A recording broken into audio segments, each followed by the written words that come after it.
Ang pag-ibig ay parang rosas, kailangan alagaan at pahalagahan. Sa bawat pagmamahalan, mayroong walang hanggang ligaya at pag-asa.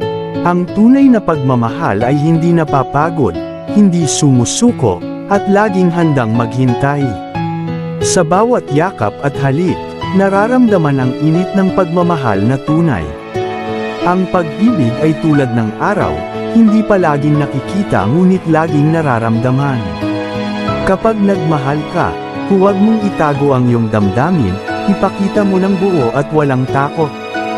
Ang tunay na pagmamahal ay nagbibigay ng lakas at inspirasyon sa bawat araw. Kahit sa pinakamalalim na gabi, ang pagmamahal ay nagbibigay liwanag at pag-asa. Sa bawat pagsubok, ang pagmamahal ang nagbibigay lakas upang malampasan ang lahat. Ang pag-ibig ay hindi lang damdamin,